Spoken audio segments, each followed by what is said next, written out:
What makes the achievement of emotional sobriety so difficult is the habits we have, the patterns we have in our behavior, the habitual ways that we've come to think about things. We have to really become aware of those things in order to challenge them, because the consciousness that has created a lot of the problems in our life cannot solve it, cannot change things. So what happens is the first step is waking up.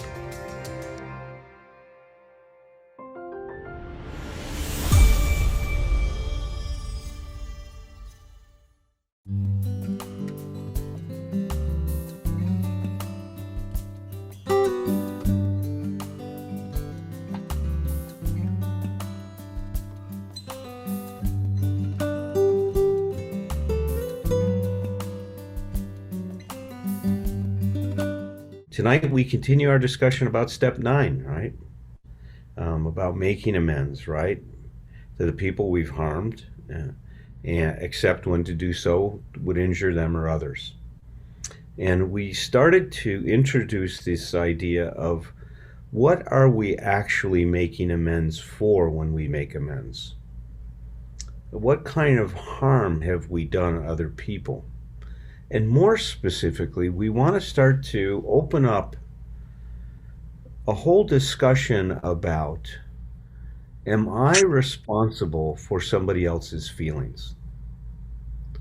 As I said last week, we were going to start to get into this area, and I imagine, and it's going to be quite controversial what we get in tonight, which I think is a good thing, that it's going to stir some of our thinking. And I got to do a workshop with one of my favorite people, Zoe Williams. He's doing a master class on come to Mises, which is come to, look at our own self. And he invited me to kick it off, and I got to talk about emotional sobriety with the people and how that relates to or can help in terms of functioning a lot better in relationships. And I liked that I started out the whole talk with Zoe and saying, look, everything that I talk about, and I think this Roger and Tom would say that this is true for them. I believe what I'm sharing with you guys to be the truth as I see it. It seems to be my truth, meaning that the things I share with you and relate to are just not coming from my professional background as having a doctorate in clinical psychology and being a student, but also from my experience in recovery. And I think that for me, the stuff that makes a lot of sense into my life is something that's been integrated from both my clinical experience and my personal experience. So I share these things, and Tom always challenges me, God, you come off like this is the truth, and it is my truth. I don't know if what I say will be your truth. And so tonight, especially more than any other time in my presentations, I want you to listen to what I'm saying very critically to see if it makes sense for you. The one thing that emotional sobriety stands for is true independence of spirit, which means I don't want any of you taking anything I say and adopting it without seeing if it really fits you or not. I wouldn't want that for you. I don't want you to take anything uncritically. I want you to chew these ideas up, and I want you to take and digest and take what is of value to you and then get rid of the rest. Some of it you may think fits well in your life. Some of the other ideas that I throw out may not. But please take this disclaimer. I'm going to share with you what's making sense right now.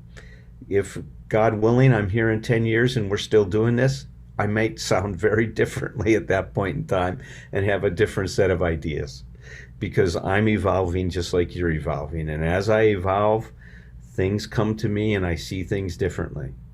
I love that one line in the big book that says, more will be revealed to us. And that's been true through my whole recovery. It's like I start to evolve, and as I evolve, I start to add to my consciousness and to my awareness and to my understanding of these different issues. So today is kind of like a point in time, a snapshot in terms of how I'm thinking about this right now. So we're looking at this issue about, am I responsible for someone else's emotions? And what would it mean if instead of taking responsibility for them, to be responsible to that person? Now, this is on an emotional level. It makes no sense to say if I run up to Susie and punch her real hard in the arm and I hurt her, I am responsible for hurting Susie and punching her in the arm. That's something I've done to her, and she's actually hurt by that, right? Because it does physical damage to her. Now, this whole emotional arena is much more relationally based and is a result of an interaction between us. But I want to read something from some people that have put together a bunch of different articles about differentiation of self. So if you think of differentiation of self, we're thinking about not being overly influenced by other people. The more differentiated I am, the more I can support myself. The less differentiated I am, the more I depend on your validation, your approval to be okay. The more differentiated I am, the more I am able to support myself and validate myself. So my dependence on you decreases as my differentiation or emotional maturity increases. When I'm at a very low level of differentiation, I am completely fused with you, and my reactivity and my anxiety is very high. So when I do react, the intensity of my reaction when my emotional maturity is low is incredibly intense. I treat everything as though it's a big deal. The more mature I get, things that, that are big deals, and then there's other things that aren't big deals for me. And I'm able to differentiate them instead of having one response to everything. Now, this is irrelevant or apropos to what we're talking about tonight. I wanted to read these couple of sentences. So blaming self or blaming the other is a form of emotional reactivity and is a form of low differentiation. It involves cause and effect thinking that leads to an individual taking too little responsibility for self or taking too much responsibility for another individual. I'll read that part again. It involves cause and effect thinking, the blaming, self or others, right? That leads to an individual taking too little responsibility for self or taking too much responsibility for another individual. So what does it mean if I take too much responsibility for another individual? So if, let's say, Susie and I are having an argument and she looks at me and she goes, Ellen, you're just a fucking asshole. I can't see, she says, I wouldn't say that to you. I probably could get you to say that. Now, you see what I just did? I took responsibility for what Susie did. I could drive Susie so fucking crazy that she'd say, you're a fucking asshole, I just want to strangle you. Right? Now, I can be annoying. So there's no question that I'm annoying Susie. But how Susie responds to being annoyed is I'm not responsible for. See, this becomes so important. I can take responsibility for being an annoying asshole. And later on, if I cooled down, I'd say, God, I can really see how much I was annoying you, and I'm really sorry for that piece. But I'm not going to take responsibility for how she reacted and what she did with it. That's her business, not mine. I take responsibility for being annoying, but not for how she feels about it, especially not for what she does with how she feels about it. Let's say Susie decides, screw him. He's an asshole. He's out of my life. I'm cleaning up toxic people. He's one of those. Bye-bye, Alan. You're gone. Gone forever. Never going to speak your name again. Right? Off with his head. The Queen of Hearts. That was her solution, wasn't it? Off with their heads. Didn't she do that in Alice Wonderland?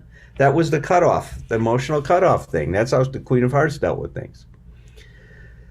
So if Susie is dealing with that, I've not made her deal with that. That's what Susie's doing. In my new book, there's a whole chapter about not taking things personally because it is that critical to emotional sobriety. And that's the opportunity as we go to make amends for what we've done to another person, that we need to differentiate so that we start taking responsibility for what we're responsible for, but not taking too much responsibility or too little. I wanted to read to you from the Four Agreements. This is a practical guide to personal freedom. And remember, we've talked about emotional sobriety as being emotional freedom. Right? That's what this is all about. We're trying to reach a place of true independence of spirit. That's what emotional sobriety is. And in the Four Agreements that Don Miguel Ruiz wrote, his second agreement was don't take anything personally.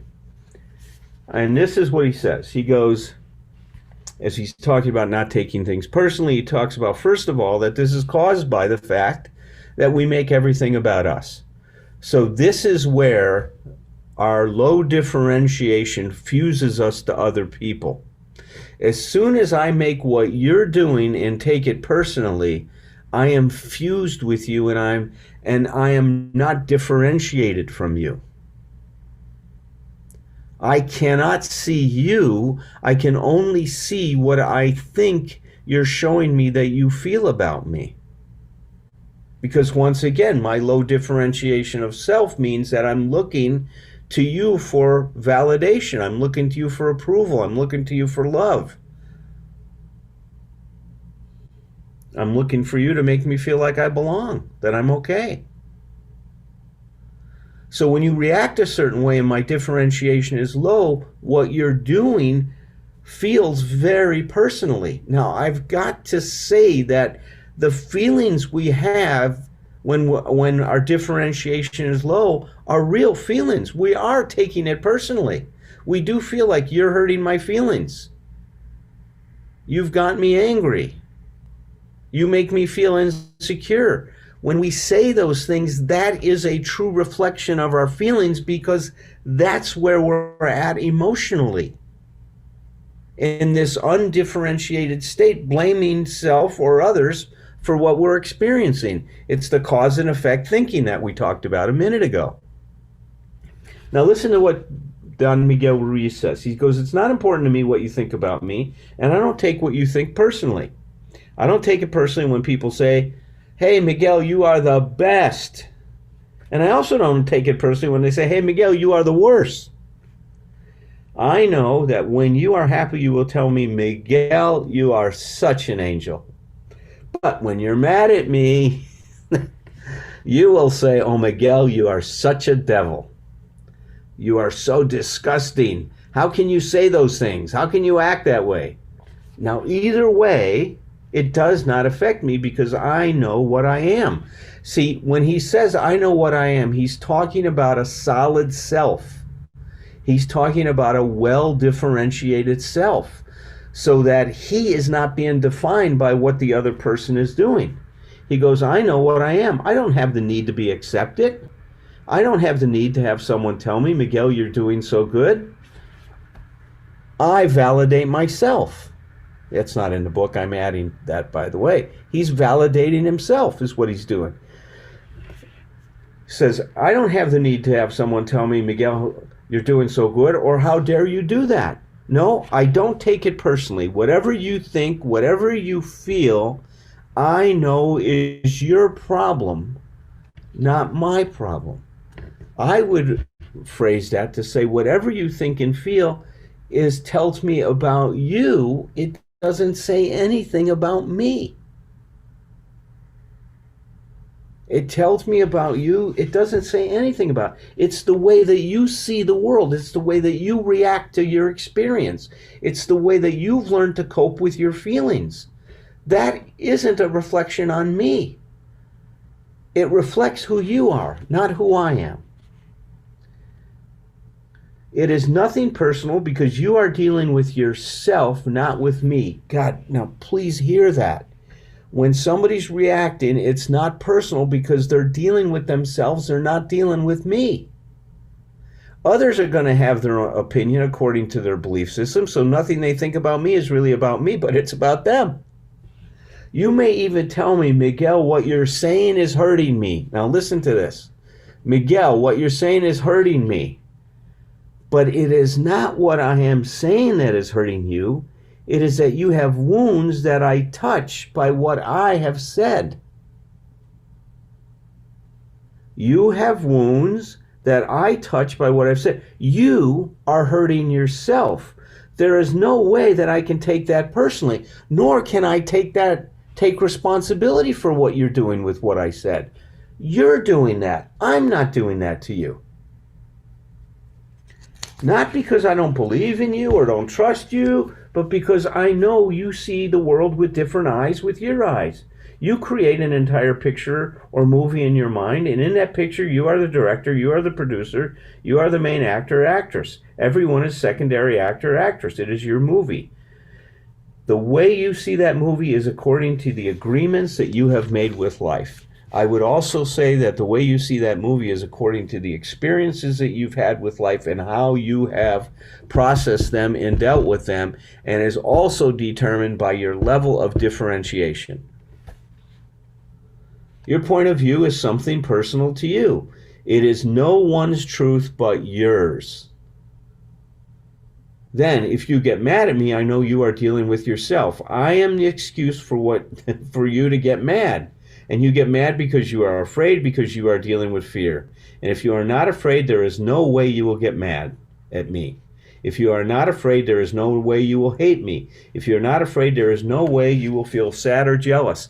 Now listen to it. Listen to it with these words. And you get mad at me because you are anxious, because you are dealing with your anxiety. And we'll talk about the difference between anxiety and fear in a minute. If you are not anxious, there is no way you're going to get mad at me. If you are not anxious, there is no way you will hate me. See, the anxiety is that I'm not going to get from you what I think I need to be okay. So if I am emotionally dependent on you and you start to behave in a way that says you don't love me, you don't care about me, that you're not going to take care of me, I'm going to be threatened. And I'm going to respond to being threatened by either going against you, fighting you, rebelling against you, or I'm going to run away from you, or I'm going to try to hold still and camouflage myself so you don't know how I feel. Well, I wanted to introduce this concept. We're going to continue talking about this next week, but I did want to leave room for my two esteemed colleagues, Roger and Tom. Someday I want to say Penn and Teller. I'd love to have Penn and Teller join us. I love Penn and Teller, by the way. The comedy stylings of Roger and Tom. The comedy styles of Roger and Tom are now present. Good evening, gentlemen. Hey, guys. Yeah. Good to see you on Thursday nights at our rendezvous in front of 182 people. Yeah. You ready to go, Tom? I can go if you want. Yeah, go ahead. I solved a problem today. That I want to say is I've been saying that this stuff about responsibility 4 and responsibility 2 seems familiar to me, and I liked it a lot.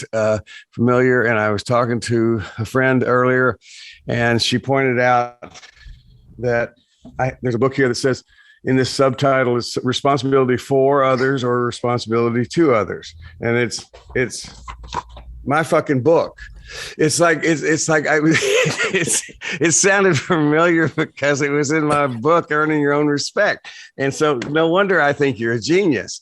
You know, it's like you're thinking like me, man. And I actually haven't read this yet. I'm going to be curious about how much it lines up with what we've been saying about it lately. But that was my accomplishment today. A couple of things I just want to say. One is I want to just respond to something you said on the front end of this stuff of which I think is going to be something else we're going to be talking about is I like the idea of what are we making amends for? How have we altered the ninth step by how we have prepared with the emotional sobriety lens in the eighth step, because and it certainly made a big difference for me and how I look at that. And it's like, and somebody had said in the discussion, I think was talking about or had alluded to or the possibility of us getting way too much into psychobabble, with making amends to people because of this. If we're not trying to do a seminar on let me tell you all about me and my shortcomings and all of that. So I thought that made sense to me because especially because I am definitely, and I know I'm not alone in this group, I'm an over explainer. I'm the guy who writes, who longs to write a brief email one day.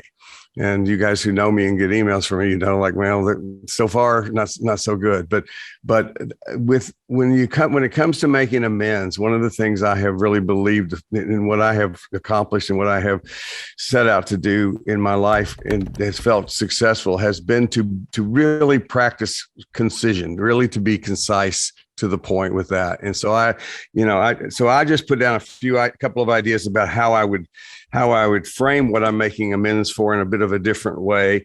And then I'm leave this open for discussion as we go on to the next sessions. But I wrote down when you said that I'm making amends for, beyond the other big amends things of all the crap I obviously did to you.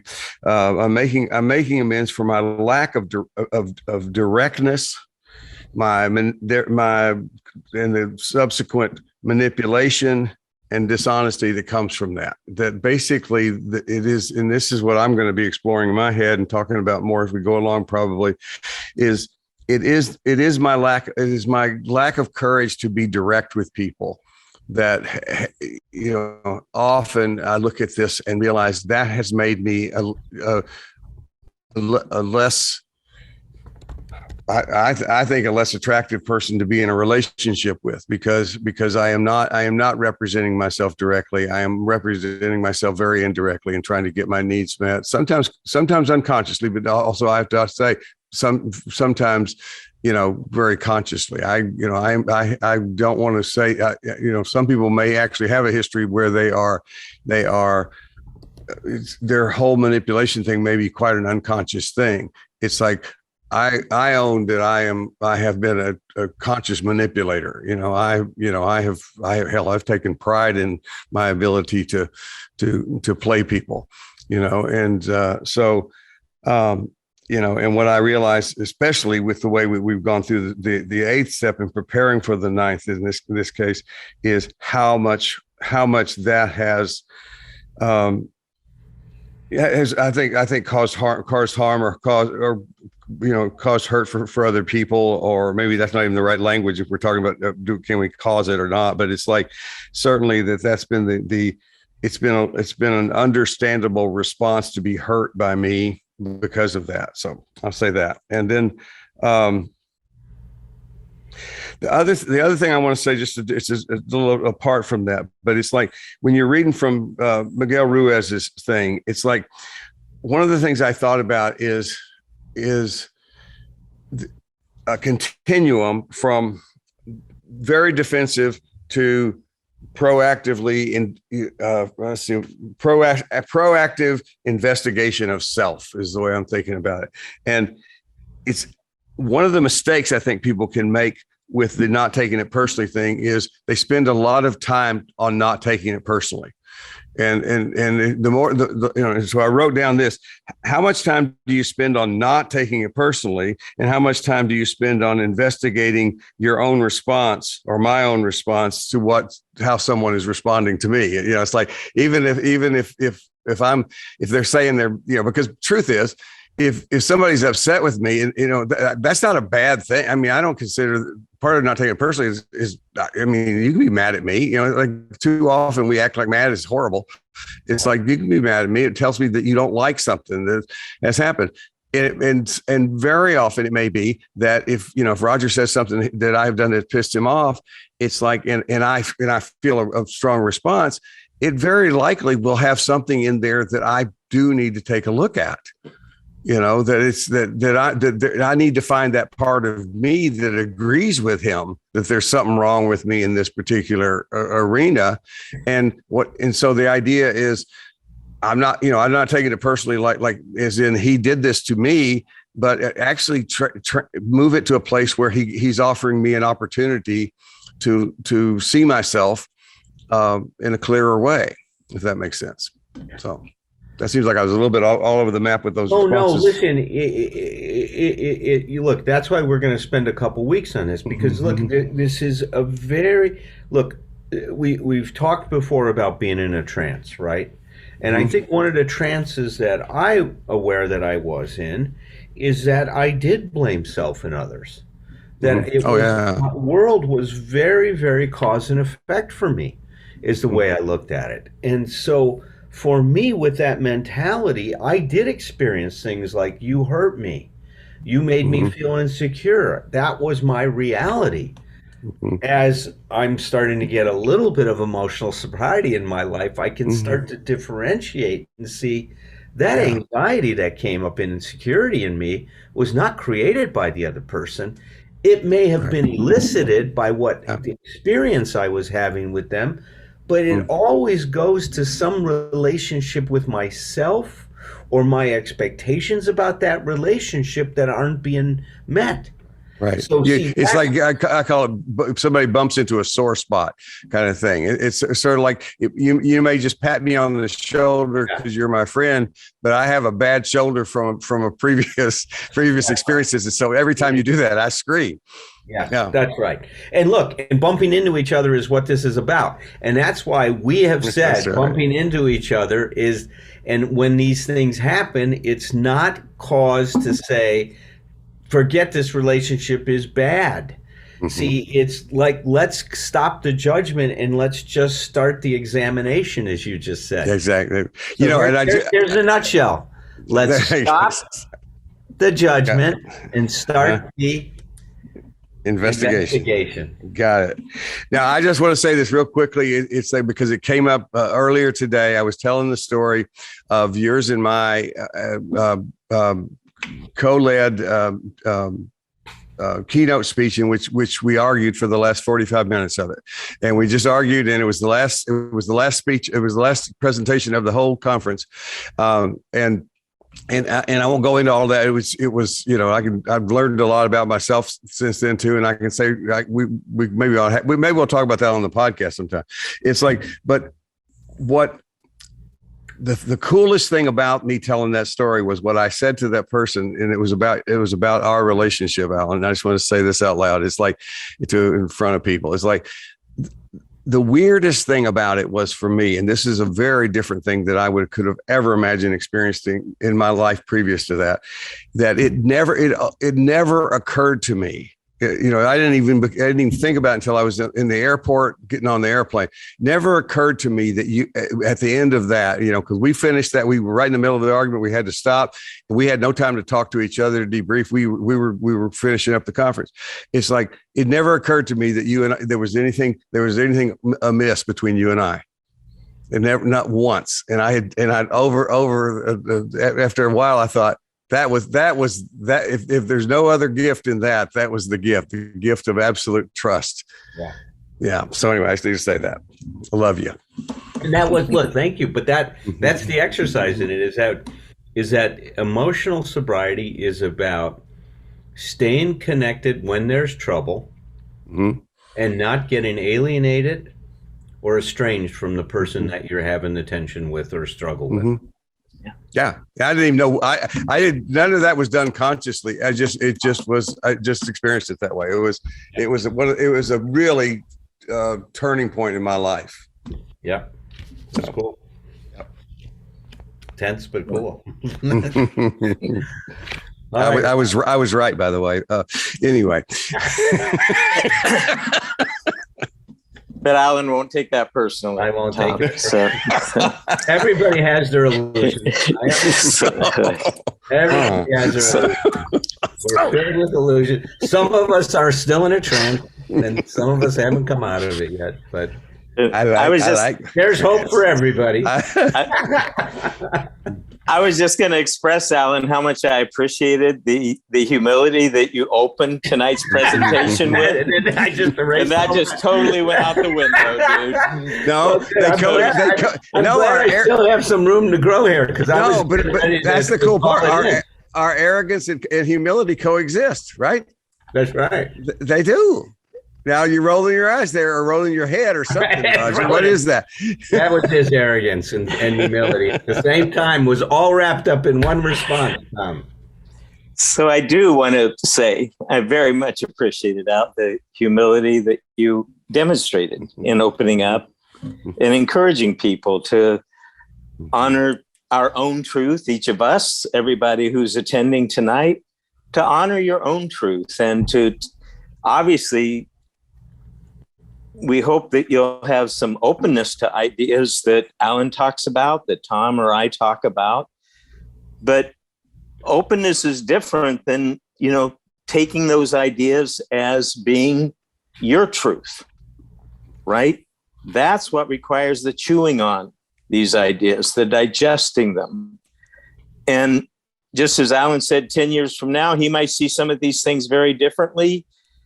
Over the course of my life, and Alan and I have knocked heads around these issues more than a few times in the course of workshops and so on over the decades, as you might imagine.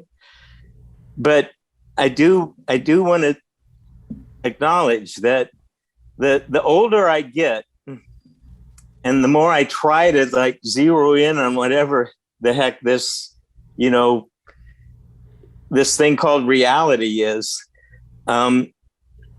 I noticed the less black and white and the less dogmatic I become in my thinking, the more attuned to what I think of as shades of gray I become attuned to.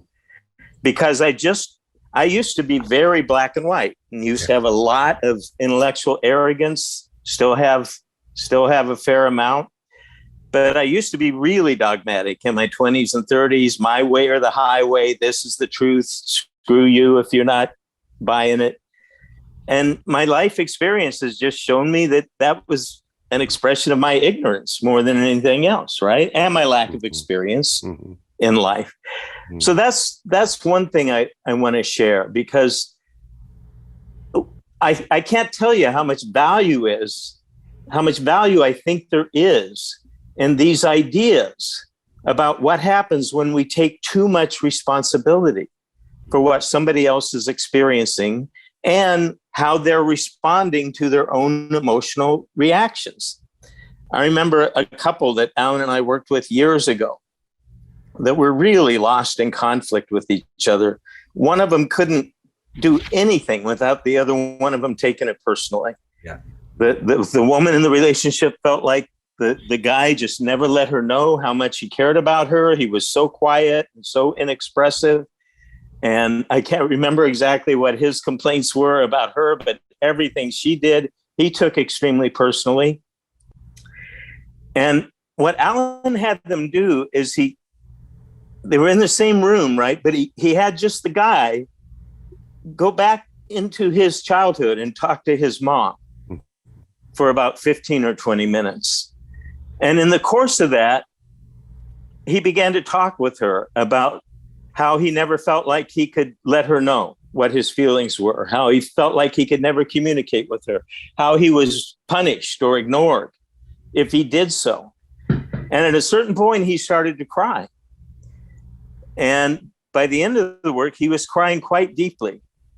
And I looked over it a number of times at his wife, who was sitting observing this, and she was starting to tear up a lot. And what happened for her is she was beginning to understand that all this behavior of his that she had taken so deeply personally and in such a heartfelt way, where she felt so rejected and ignored by him, she really started to see how much that had to do with him and how little it had to do with her. But we weren't done yet. We then did the same thing with her, I think, talking to her dad. And the same thing happened for him. It was like they were in shock, because all of this framing that they had for years and years and years in their relationship, where they thought that the partner didn't love them, didn't care about them. They really started to have an experience of, oh my God, it's not about how you feel toward me. It never has been. This is just what you've been up against all of your life and still are. And it was a real breakthrough. They still had problems and issues to work out, but it was amazing to see that difference when they really experienced, not just heard. But the other thing I want to add before I stop is, I think it's too easy. I worry about the misunderstandings that happen with these ideas, because I think it's all too easy to say, well, if I'm not responsible for your feelings, screw the 8th and 9th steps, right?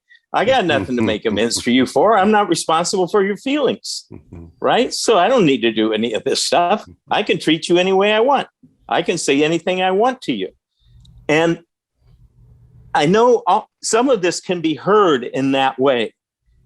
And what I want to say to people is, at least from my point of view, it's not nearly that black and white. And I know from knowing Alan so well, it's not that black and white for him either. It can be black and white conceptually in terms of, no, I'm not responsible for your emotional experiences, because it does so much damage, right, in life if we take it. But it doesn't mean that we don't have impact on each other. It doesn't mean we don't affect one another. It doesn't mean that there's no need for us to try to show sensitivity and awareness toward one another, right? We're not saying that. Go ahead, Al. No. I love what you're saying. I was just going to give an example of it, and it's so fleeting. I'm going to try to hold on to it. If I take responsibility for your feelings, then I'm making amends for your feelings, which is different than taking responsibility for my behavior.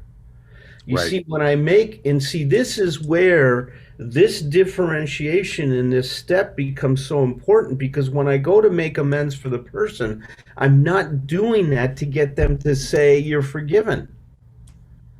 Yeah, we're warned very, very carefully when we go do this. It's for us to take responsibility for what we've done wrong. You may still be upset with me. You may still not want to forgive me. You may still say, I don't ever want to see you again. And if I'm making amends for the right reason, I respect that decision completely, and I don't get upset by it. I don't start to cop a resentment. Well, wow, what kind of a person are you? I let there be room for you to have your reaction. But this is where the differentiation on this becomes very important, Roger, and you made a great point of that. Let's put a pin in that, because it's 9:43. Got it. We want 2 people to share tonight, but we will continue. We're going to start with that point that you just made next week. I hear a lot of people criticize the 12 steps, that they're old-fashioned. I can understand that criticism. They were written back in 1935. Some people that are agnostic have difficulty with the word God used in the steps. For me, I look at the process that's involved, the forces that the 12 steps generate are so powerful that I think they're ageless. There's this interesting phenomena that happens when you work the steps. They create a charge and then a discharge. The first step, we're powerless. Our life has become unmanageable. It creates this charge. We're in big trouble and we don't know what to do. And then step 2 comes along and it says we have hope. That charge, that existential crisis that we have is resolved. What's happening here is parallel to life. We charge ourselves when we breathe in. When we exhale, we discharge. That's the rhythm of life. And the way I love to think about the 12 steps, it's helping us get connected to the rhythm of life so we can learn how to show up in a good way.